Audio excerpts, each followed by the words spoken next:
আব্বাজান ভাইজানেরা, আল্লাহর নবী সাল্লাল্লাহু আলাইহি ওয়াসাল্লাম মক্কা থেকে মদিনার দিকে রওনা দিয়ে দিয়েছেন। মক্কার জমিনে একজন শিল্পী ছিল, মক্কার জমিনে একজন কণ্ঠওয়ালা ছিল। এত সুন্দর গান করত, মন্দিরে গান করত, গির্জায় গান করত। ওই ব্যক্তির নাম হলো আব্দুল উজ্জা। সিজন এলে পরে গান করে করে বেড়াই। অফ সিজনে চাচার দুম্বাগুলো, ছাগলগুলো ময়দানে চড়াই। বাবা নাই, মা বৃদ্ধা হয়ে গেছে, চাচার কাছে লালিত পালিত হয়েছে। চাচার সঙ্গে করে গান করাতে নিয়ে যায়। একদিন হযরতে আবু বকর সিদ্দিক রাদিয়াল্লাহু তাআলা আনহু তিনি কি করেছিলেন, রাস্তা দিয়ে পার হচ্ছিলেন। এমন সময় আব্দুল উজ্জা মধুর কণ্ঠে আপন মনে গান গাইছিল। আবু বকর সিদ্দিক পা পা করে গেলেন। বাবা তোমার নাম কি? বলে আমার নাম হলো উজ্জা। বলে বাবা উজ্জা, তুমি যে গান করো, তোমার গানে কি তোমার ছাগলগুলো শোনে? বলে না। বলে তুমি যে মধুর কণ্ঠে গান করো, দরিয়ার মাছ কি শোনে? বলে তাও শোনে না। বলে আব্দুল উজ্জা, তুমি যে মধুর কণ্ঠে গান করো, লাত মান্না উজ্জার নামে গান করো, দেব দেবীর নামে গান করো, তোমার গান কি ওই গাছের পক্ষীরা শোনে? বলে না, কেউ শোনে না। বলে আমি এমন একটা গান জানি, দরিয়ার মাছ শুনবে, গাছের পাখিগুলো শুনবে। বলে চাচা, ওই গানটা একবার আমাকে শোনাবেন? একবার শোনান না। সঙ্গে সঙ্গে মধুর কণ্ঠে হযরতে আবু বকর শুনিয়েছেন কালেমা লা ইলাহা ইল্লাল্লাহু মুহাম্মাদুর রাসূলুল্লাহ। নওজোয়ান আব্দুল উজ্জা চমকে উঠেছে। এ তো মুসলমানদের গান, এ গান তো গাওয়া যাবে না। কেউ যদি শুনতে পায়, কেউ যদি জেনে নেয়, আর কেউ আমার কণ্ঠে ভগবতীর গান শুনবে না। আব্দুল উজ্জার কলিজায় দাগ লেগেছে, কলিজায় জায়গা নিয়েছে। তবে একবার তো গানটা গাইবে। সত্যি কি দরিয়ার মাছগুলো শোনে? সত্যি কি গাছের পাখিগুলো শোনে? দরিয়ার সামনে হাজির হয়, ডানে দিকে দেখে কোনো মানুষ নাই, বামে দিকে দেখে কোনো মানুষ নাই, পিছনে দুম্বাগুলো ছাগলগুলো চড়ে। একবার মধুর কণ্ঠে চোখটা বন্ধ করে যেমন এমন একটা গান গেয়ে দেয়, কালেমা লা ইলাহা ইল্লাল্লাহু মুহাম্মাদুর রাসূলুল্লাহ। এই কলমা কিন্তু হিন্দুদের বেদেও আছে। সত্যনারায়ণ বেদ অনকাহি পঞ্চম পরিচ্ছেদে লেখা আছে, লা ইলাহা হরতি পাপম ইল্লু ইলাহা পরম পদম জন্ম বৈকুণ্ঠ পরবাপ ইনতীত জপি নামে মুহাম্মাদান। তোমরা যদি উচ্চ পদবী লাভ করতে চাও, আল্লাহ আল্লাহ আল্লাহ আল্লাহ, লা ইলাহা ইল্লাল্লাহ লা ইলাহা ইল্লাল্লাহ। আর তোমরা যদি স্বর্গ লাভ করিতে চাও, জন্ম বৈকুণ্ঠ পরবাপ ইনতীত জপি নামে মুহাম্মাদান। তোমরা যদি জান্নাতি হতে চাও, জন্মের পর থেকে শেষ নিঃশ্বাস পর্যন্ত নবী নবী করে নবীর আদর্শ গলায় ঝুলিয়ে নাও। কথা বুঝতে পারছেন আপনারা? বাবাজিরা, ভাইরা আমার, এই নওজোয়ান ছেলেটা দরিয়ার সামনে বসে যখন মধুর কণ্ঠে একবারে কালেমা গেয়ে দেয়, চোখটা খুলে দেখে দরিয়ার যত মাছ ছিল তারে সে হাজির হয়ে যায়। পিছনে তাকিয়ে দেখে দুম্বাগুলো, ছাগলগুলো সব ঘাস খাওয়া বন্ধ করে দিয়ে কান খাড়া করে দাঁড়িয়ে আছে। গাছের পাখিগুলো সব নিঝুম হয়ে গান শুনতেছে। এই যে কালেমা, একবার যদি কোনো মানুষ ইখলাস নিয়ে ইখলাসের সহিত একবার যদি কোনো মানুষ এক আল্লাহ এবং রাসূলের মহব্বত নিয়ে একবার পরে কালেমা লা ইলাহা ইল্লাল্লাহ মুহাম্মাদুর রাসূলুল্লাহ, আল্লাহ পাক এক বছরের সাগীরা तमाम ছোট গুনাহগুলো আল্লাহ পাক সব maaf করে দেবে। সুবহানাল্লাহ। কতজন জানেন? 7 আসমান 7 জমিন যদি এক পাল্লায় রাখা হয়, কালেমা লা ইলাহা ইল্লাল্লাহ মুহাম্মাদুর রাসূলুল্লাহ দ্বিতীয় পাল্লায় রাখা হয়, তো আল্লাহ পাক রব্বুল আলামিন 7 আসমান 7 জমিনের পাল্লা হালকা করে দিয়ে কালেমার পাল্লা ভারী করে দেয়। আহ, কত ওজন, কত মর্যাদা! কালেমার পাল্লা ভারী হয়ে যাবে। এই কালেমা যদি মৃত্যুর শেষ নিঃশ্বাসে শেষ বাক্য শেষ কথা যদি এই কালেমা হয়, আল্লাহ পাক ওই বান্দার জন্য জান্নাতকে ওয়াজিব করে দেয়। বাবাজিরা, ভাইরাই আমার, এই নওজোয়ান যুবক ছেলেটা চলাফেরা করে, বারবার গুনগুন করে কালেমা আর গান গায়, গোয়াল ঘরে যায় কালেমা গুনগুন করে পড়ে, শুতে যায় গুনগুন করে কালেমা পড়ে। হঠাৎ একদিন চাচা ডাক দিয়ে বলে, ভাতিজা, তোমার মুখে তো ভগবতীর গান শুনতে পেলাম না, ভগবতীর গান শোনাও। তো চাচাকে বলছে, চাচা, আমি এতদিন যে ভগবতীর গান শুনিয়েছি, আমার গানে দুম্বা ঘোড়া ছাগল এরা কি শুনেছে? বলে না। বলে, আমি এমন একটা গান শিখেছি যে গানটা দরিয়ার মাছ শুনবে, গাছের পাখি শুনবে, ঘোড়া দুম্বা ছাগল সবাই শুনবে। বলে, কি গান? নিষ্ঠুর চাচা। নওজোয়ান ছেলেটা তখন চাচার সামনে বলল, লা ইলাহা ইল্লাল্লাহু মুহাম্মাদুর রাসূলুল্লাহ। চাচার চোখ চড়ক গাছ। ভাতিজা, কালেমা পড়ো, কালেমা বন্ধ করো, কালেমা চলবে না, ভগবতীর গান শোনাও। বলে, চাচা, ভগবতীর গান তো আমার মনে নাই, সব তো ভুলে গেছি চাচা, ভগবতীর গান শোনাও। বারবার ছেলেটা ভগবতীর গান গাইতে চায়, লাত মান্না উস্তার গান গাইতে চায়, বারবার কালেমা জবান থেকে জাগির হয়ে যায়।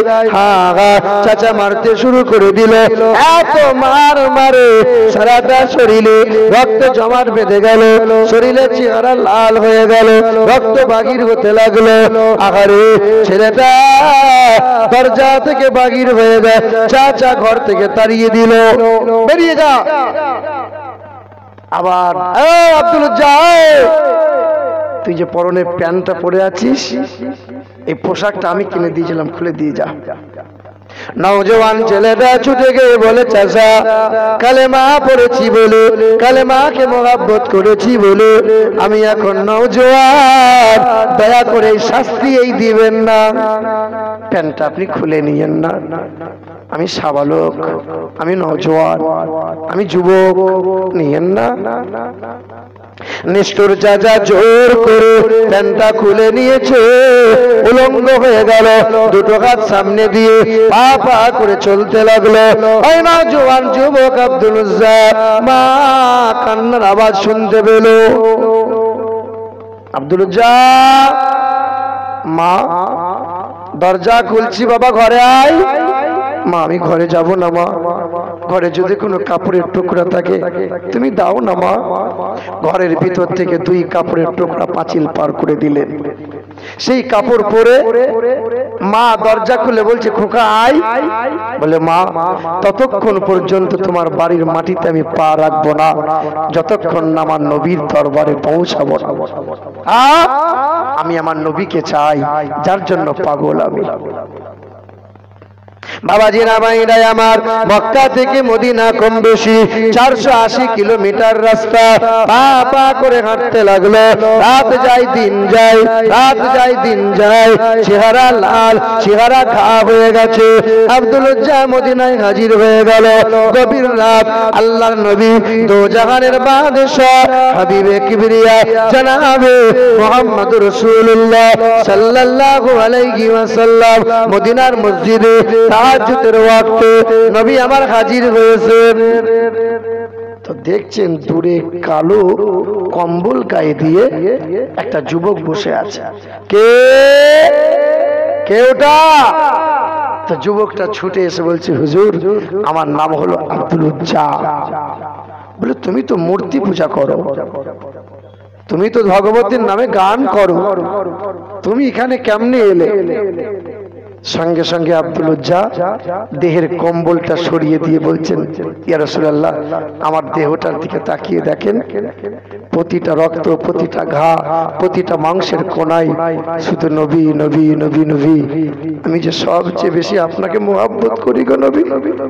ইয়া রাসূলুল্লাহ আপনি আমাকে তাড়িয়ে দেবেন না, জায়গা দেবেন? আপনার পায়ের তলাতে একটু জায়গা নিতে চাই। সঙ্গে সঙ্গে আল্লাহর নবী আমার ওই আব্দুল উজ্জাকে বুকে জড়িয়ে নিলেন। সাহাবায়ে কেরামরা একে একে হাজির হলো। আল্লাহর নবী বললেন, ইয়া হে আমার সাহাবায়ে কেরামরা, আজ থেকে এই ছেলেটার নাম আব্দুল উজ্জা বলে কেউ ডাকবে না। আমার পিতার নাম হলো আব্দুল্লাহ, আব্দুল্লাহ ইল বাগদায়ী। আমি আজ থেকে এই ছেলেটার নাম আব্দুল্লাহ ইল বাগদায়ী নাম খানা রেখে দিলাম, আব্দুল্লাহ ইল বাগদায়ী। মুসলমান বাবারা, ভাইরা আমার, এই নওজোয়ান ছেলেটা নবীজির মহব্বতে যুদ্ধের ময়দানে তিনি যখন শহীদ হয়ে গিয়েছিলেন, আল্লাহর নবী নিজ হাতে আব্দুল উজ্জা আব্দুল্লাহ ইল বাগদায়ীকে কবরে শুইয়ে দিয়েছিলেন। আর মহান মালিকের দরবারে হাত দুটো তুলে বলেছেন, আল্লাহ এতক্ষণ পর্যন্ত এই যুবকের প্রতি আমি রাজি আছি, তুমিও রাজি হয়ে যাও। বলো সুবহানাল্লাহ। নবী যার প্রতি সন্তুষ্ট, আল্লাহ তার প্রতি সন্তুষ্ট। বাবাজিরা, ভাইরা আমার, মুসলমানের ছেলেরা, নওজোয়ান যুবকেরা, এই আমার বাবাজিরা, ভাইরা আমার, খবর নিয়ে দেখা যাও। বারবার একটা কথা বলতে মন হয়। কিছু মানুষ আমার কাছে আবদার করেছে যে ওয়াজটা সব জায়গায়, মানে প্রায় জায়গায় করতে হয়। আবদারের কারণে শুনে রেখে দেন, ওই বামুনগড়ের ছেলেটার কথা বলতে বলা হয়েছে। বামুনগড়ের ছেলে, বাংলাদেশে বাড়ি, বাবার নাম হলো শশীকান্ত ভট্টাচার্য, ছেলেটার নাম হলো সুশান্ত ভট্টাচার্য। ওই বামুনগড়ের ছেলেটা ঢাকা বিশ্ববিদ্যালয় থেকে ডাবল এমএ কমপ্লিট করে নিয়েছিল। চাকরি তালাশ করে করে বেড়ায়, চাকরি যখন কপালে জুটলো না, বাবা বলেছিল, খোকা আয়, যোগ্য করে গলায় পইতে ঝুলিয়ে নাও, বামুন হয়ে যাবে। তো বাপ বামুন মানে ছেলেও বামুন। গলায় পইতে নিয়ে দুর্গা পূজা করে, সরস্বতী পূজা করে, কালী পূজা করে, পূজা করে করে বেড়ায়। সন্ধ্যাবেলায় বেদ পড়ে, রামায়ণ পড়ে। বামুন ঘরের শিক্ষিত ছেলেটা তার বেদ রামায়ণ খুলে দেখতে পাচ্ছে যে বেদে লেখা আছে, মগমদাবতী তদিবদকরন্তে প্রকৃতিরিতা বিরসনাং বক্ষয়েত সদা বেদা শস্ত্রশ্রীতা। ও নমো ইন্দ্রজোনা উপস্রোতো নামেন রসংসা ভবিষ্যতে। যে পৃথিবীর জমিনে আসবেন একজন গুরু, যার নামের প্রথম অক্ষর হবে ম, শেষের অক্ষর হবে দ। তিনি হবেন সততা, তিনি হবেন সত্যপ্রিয়, তিনি বীর্য মাংস ভক্ষণ করিবেন। ইন্দ্র জোনা উপস্রোত নাম নরসংসা ভবিষ্যতে, তার নাম হবে নরসংসা, যা আরবি করলে হবে মুহাম্মদ রাসূলুল্লাহ।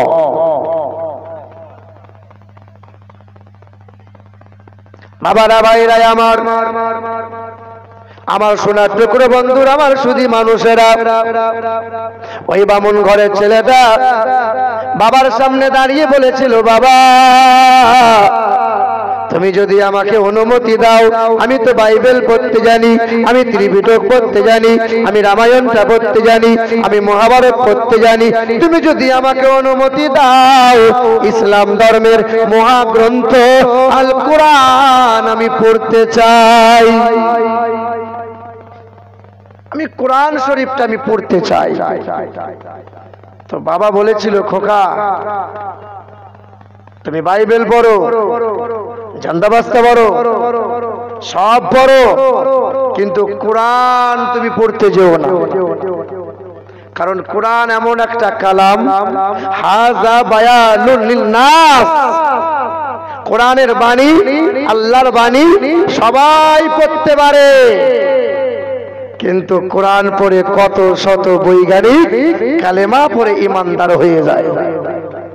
এই কোরআন পড়ে কত শত মানুষ বামুনেরা ইমানদার হয়ে গেছে। কোরআন তুমি পড়তে যেও না।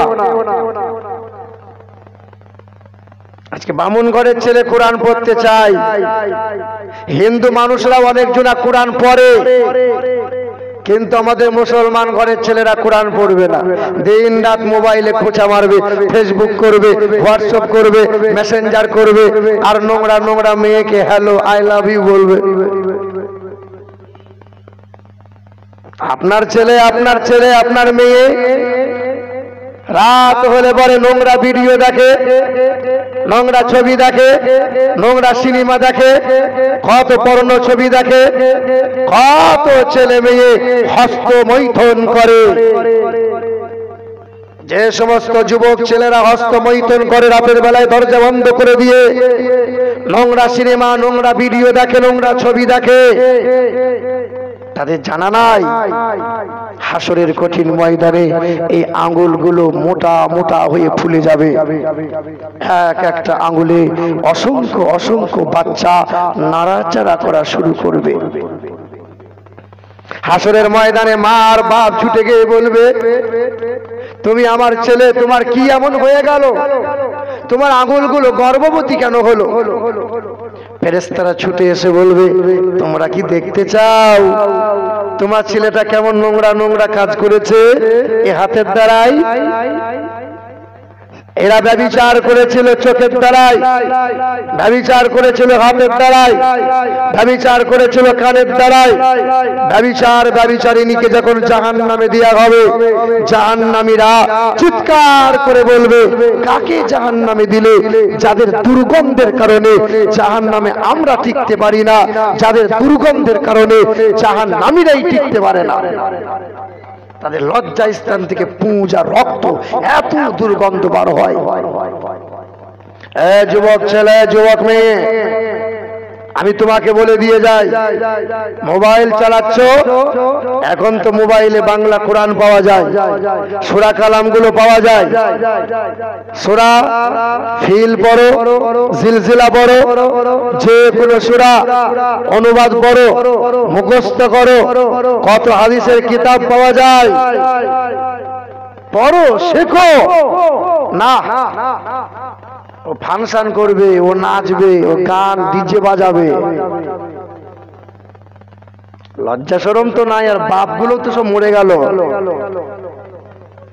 আমরা তো ছেলে মানুষ করতে পারলাম না।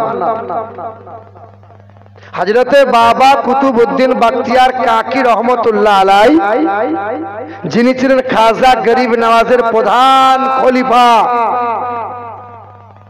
মার বাপ 4 বছরের ছেলেকে নিয়ে এলাকার হযরতে বাবা হামিদউদ্দিনের দরবারে গিয়েছিলেন। পর্দার আড়াল থেকে বলছেন, হুজুর আমার ছেলেটাকে একটু বিসমিল্লাহ বলে মাথায় হাত বুলিয়ে দেন। বলে, বেটি বয়স কত ছেলের? बोले 4 बच्चों, बोले 4 साल का बच्चे को मैं बिस्मिल्लाह खानी नहीं करता। 4 বছরের ছেলেকে বিসমিল্লাহ খানি করাবো না, একটু বড় হোক তারপরে নিয়ে আসিও।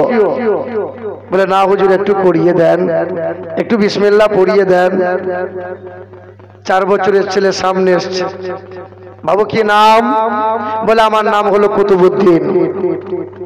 বলে, পড়ো। বিসমিল্লাহির রহমানির রহিম। সঙ্গে সঙ্গে 4 বছরের ছেলেটা বিসমিল্লাহ পড়া বাদ দিয়ে শুরু করে দিলেন, আউযু বিল্লাহি মিনাশ শাইতানির রাজিম, বিসমিল্লাহির রহমানির রহিম, আলহামদুলিল্লাহি রাব্বিল আলামিন, আর রহমানির রহিম, মালিকি ইয়াউমিদ্দিন। সূরা ফাতিহা শেষ হয়ে গেল, আবার পড়তে শুরু করলেন আলিফ লাম মিম যালিকাল কিতাবু লা রাইবা ফিহি। পড়তে পড়তে সূরা বাকারা শেষ হয়ে গেল, আবার পড়তে শুরু করলেন সূরা নিসা শেষ হয়ে গেল, সূরা আল মাইদা শেষ হয়ে গেল। এক পড়া দুই পড়া নয়, ওই ছেলেটা হযরত বাবা কুতুবউদ্দিন 4 বছর বয়সে 15 পারা পর্যন্ত কোরআন শরীফ দাঁড়িয়ে দাঁড়িয়ে শুনিয়ে দিল। बोले बेटी तू तो अभी कहा मेरे बच्चे 4 साल का है? बोले हाँ।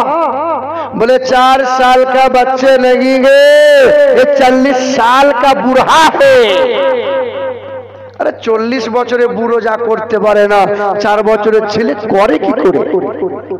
বলে হুজুর ছেলেকে জিজ্ঞাসা করেন। বলে বাপ কুতুবউদ্দিন কি করে শিখলি বাবা? বলে হুজুর আমি আমার মায়ের স্তরে মুখ লাগিয়ে 30 মাস মানে 2.5 বছর দুগ্ধ পান করেছি। আমি আমার মায়ের স্তরে যতবার দুগ্ধ পান করেছি ততবার আমার মা ওযু করে আমাকে দুগ্ধ দিয়েছেন। কোন কোন সময় যদি আমার মা অপবিত্র হয়ে যেতেন সঙ্গে সঙ্গে গোসল করে নিয়ে আমার মা আমাকে বুকে তুলে নিতেন, মুখটা স্তনে লাগিয়ে দিতাম, কানটা খাড়া করে রাখতাম। আমার মা কানের কাছে গুনগুন করে 1 থেকে 15 পারা পর্যন্ত কোরআন শরীফ রিপিট রিপিট, কখনো 1 পারা, কখনো 2 পারা, কখনো 4 পারা, এইরকম করে শোনাতেন। আমি মায়ের কোলে শুয়ে শুয়ে 2.5 বছর বয়সে অর্ধেকটা কোরআন আমি মুখস্থ করে নিয়েছি।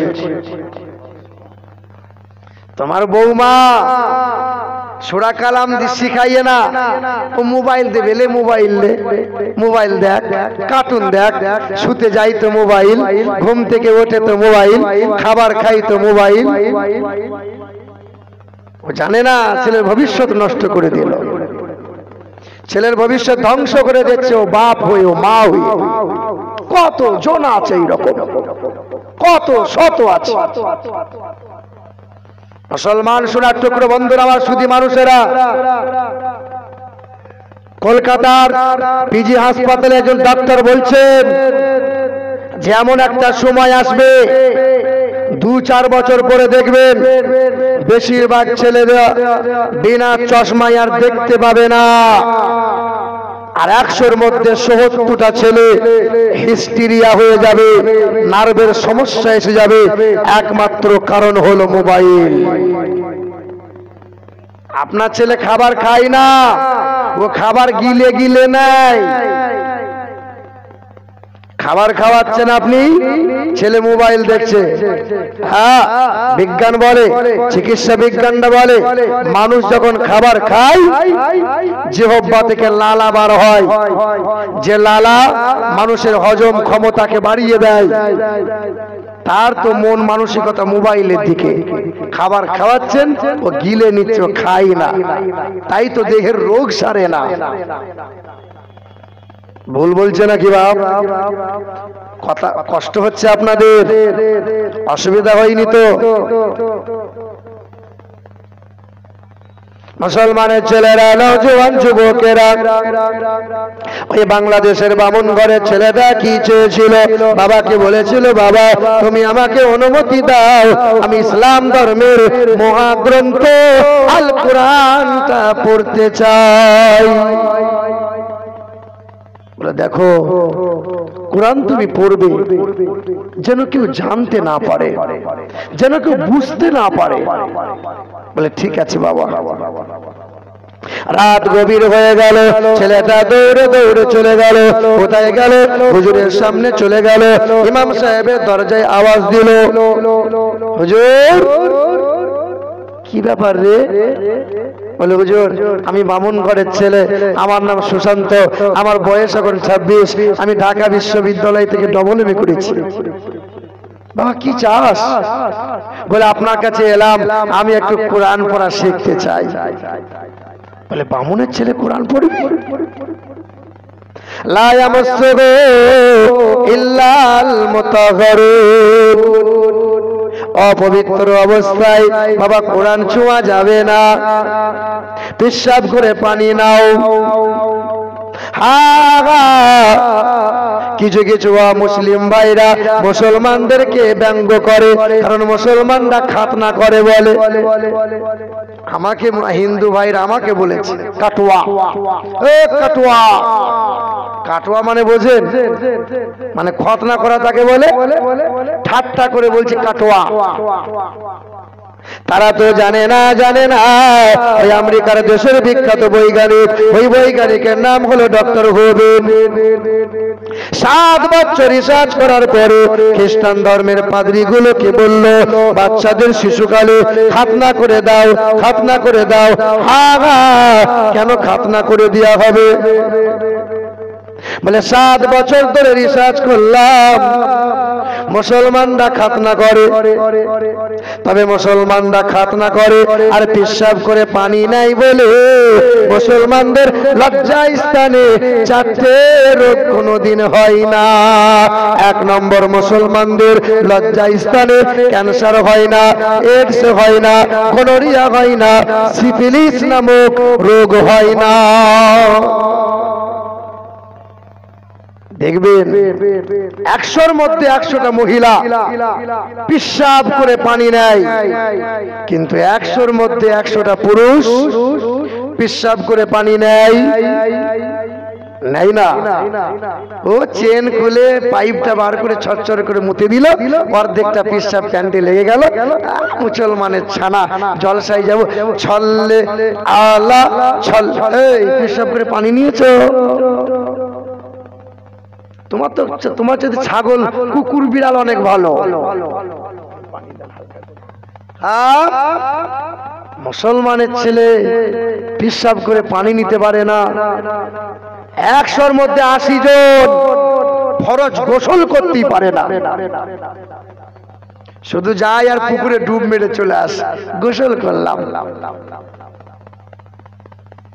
বাবাজিরা, ভাইরা আমার, ও আমার মায়েরা, আমার বোনেরা, খুব মনোযোগ সহকারে শুনি। ওই বামুন ঘরের ছেলেটা বলল, হুজুর কাউকে বলেন না, আমি আপনার কাছে আরবি পড়া শিখতে চাই, খুব খুব সাবধানে এসেছি, বাবা পাঠাই নাই।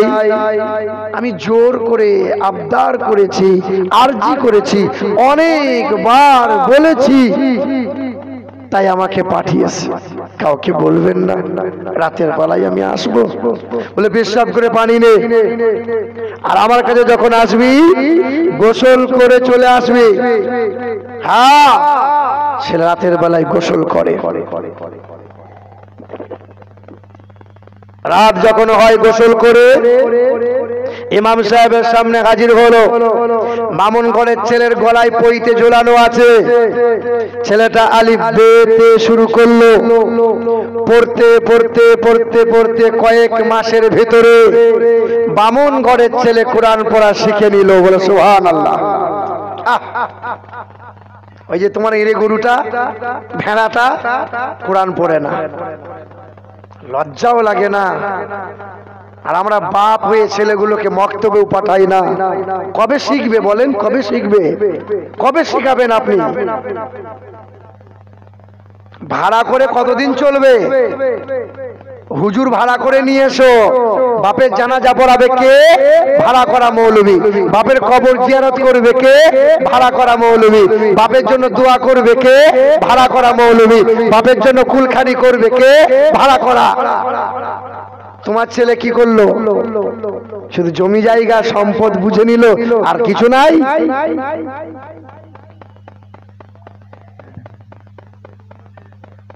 বাবাজিরা, ভাইরা আমার, মুসলমানের ছেলেরা, নওজোয়ান যুবকেরা, বামুন ঘরের ছেলেটা কি করেছিল? কয়েক মাসের ভিতরে কোরআন পড়া শিখে নিল। যেমন কোরআন পড়া শিখে নিল, বাড়ি চলে গেল। এবার বাড়িতে বসে বসে অনুবাদ গুলো দেখে, কোরআনটা বোঝে, সূরা রহমানটা পড়ে, সূরা ওয়াকিয়া পড়ে, সূরা মুলক পড়ে। পড়তে পড়তে পড়তে পড়ে যত মন্ত্র ছিল, যত কবিতা জানা ছিল, যত গান ছিল, সব ভুলে গিয়ে কোরআন অন্তরে জায়গা নিয়ে নিল। আর কিছু ভালো লাগে না। পাড়ার মানুষ কানাকানি লাগলো, কানাকানি করা শুরু করে দিল যে ব্রাহ্মণ ঘরের বাড়িতে ঠাকুর ঘর থেকে কোরআনের আওয়াজ শোনা যায়। ছুটে এসে মা বলল, খোকা কোরআন পড়িস নে, তোর বাবা জানতে পারলে তোকে ঘর থেকে বার করে দেবে, তোর বাড়িতে ঠাঁই হবে না। দেখবেন মা কিন্তু মাই হয়, সে হিন্দু ঘরের হোক আর মুসলমান ঘরের হোক, মা মা হয়। প্রতিটা মাকে 10 মাস এই পেটে ধরার যন্ত্রণা ভোগ করতে হয়।